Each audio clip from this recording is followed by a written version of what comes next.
अऊज़ु बिल्लाहि मिनश्शैतानिर्रजीम बिस्मिल्लाहिर्रहमानिर्रहीम इय्याका नअबुदु व इय्याका नस्तईन सदक़ल्लाहुल अलीयुल अज़ीम व सदक़ रसूलुहुन नबियुल करीम। डियर व्यूअर्स, अस्सलामु अलैकुम व रहमतुल्लाहि व बरकातुहू। पिछली वीडियो में हमने इय्याका नअबुदु और इबादत की अक़साम के हवाले से बात किया। अभी लफ्ज़ नस्तईन की तरफ थोड़ी सी आपकी तवज्जो दिलाता हूँ कि इस्तिआनत क्या है और यहाँ पर लफ्ज़ नस्तईन से असल मुराद क्या है। रब तआला ने अपने पाक कलाम में फरमाया, बंदे इस तरह से मेरे साथ कलाम कर, रब तेरी ही इबादत करता हूँ और तुझे ही से मदद मांगता हूँ। मालूम ये चला कि जिस तरह मबूद हकीकी सिर्फ अल्लाह की ज़ात है, अल्लाह के सिवा किसी से जो है किसी की इबादत करना जायज़ नहीं, इसी तरह रब के सिवा किसी और से दुआ करना भी जायज़ नहीं। इसलिए कि दुआ और इस्तिआनत वो अपनी ज़ात में जो है वो इबादत है जो अल्लाह ही की जाती है। सिर्फ और सिर्फ अल्लाह इस बात का हकदार है कि उससे दुआ की जाए, उससे इस्तिआनत मांगी जाए, उससे मदद मांगी जाए, उससे तौफीक मांगी जाए। जो अल्लाह के सिवा आम जिंदगी में हम किसी दोस्त से कहते हैं कि मेरे दोस्त मुझे साथ ताउन करो, मेरी मदद करो।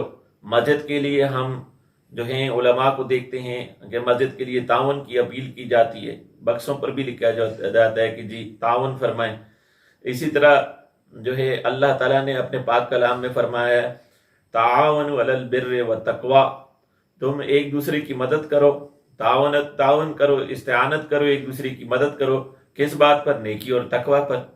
तो एक दूसरे की मदद करना, एक दूसरे से मदद मांगना। अल्लाह ताला ने अपने पाक कलाम में फरमाया, मोमिनों के मददगार हैं अल्लाह और उसका रसूल और दीगर नेक मोमिनीन। तो ये मददगार बनाए गए हैं। फिर अल्लाह ताला ने फरमाया, मेरे महबूब मैंने अपनी तरफ से तुम्हें सुल्तानुन नसीरा अता किया। इसी तरह हम डॉक्टर से के पास जाते हैं, उससे हम शिफा की तलबगार होते हैं, वगरना शिफा देने वाला तो अल्लाह की ज़ात है। दुनिया के हर काम के अंदर हम एक दूसरे से ताउन करते भी हैं, ताउन मांगते भी हैं। इससे वो इस्तिआनत मुराद नहीं है।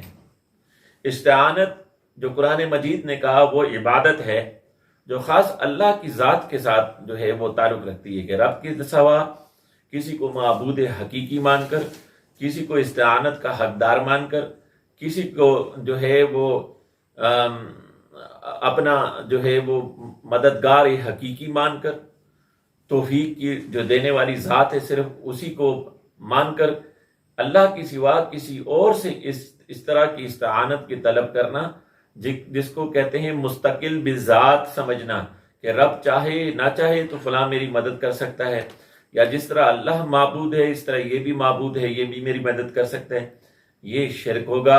और दुनिया के कामों के अंदर जो हम एक दूसरे से ताउन करते हैं, ताउन मांगते हैं, इसको शिरक करार देना अकल और इंसाफ के खिलाफ होगा। इय्याका नस्तईन यहाँ पर मौजू इस बात का नहीं है, बल्कि मौजू यह है कि रब फरमाते मेरी इबादत करो, मुझसे ही तुम तौफीक मांगो। किस चीज़ में तौफीक मांगो?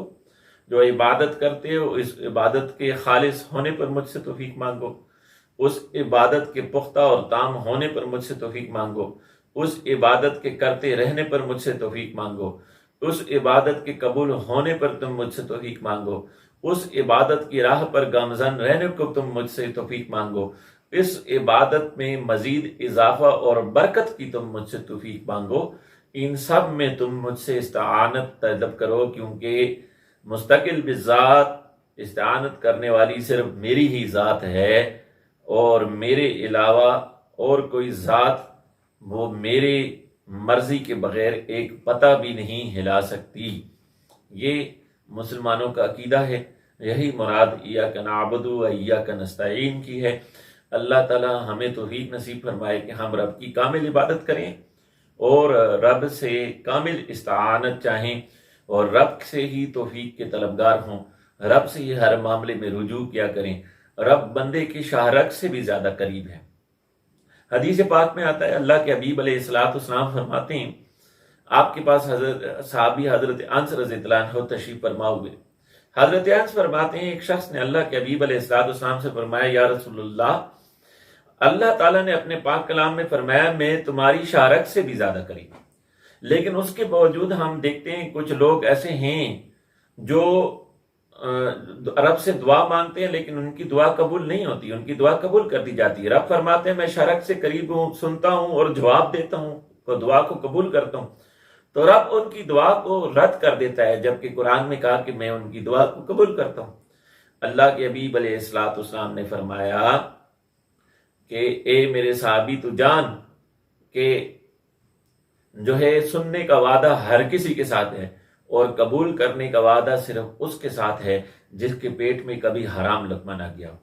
اس لیے ہم یہ دعا تو ضرور کریں، نماز تو ضرور پڑھیں، لیکن آقا علیہ السلام نے فرمایا اگر کسی کے پیٹ میں ایک لقمہ حرام چلا گیا 40 دن تک اس کی کوئی دعا، کوئی عبادت، کوئی ذکر اذکار، کوئی چیز اس کے حق میں قبول نہیں کی جاتی ہے۔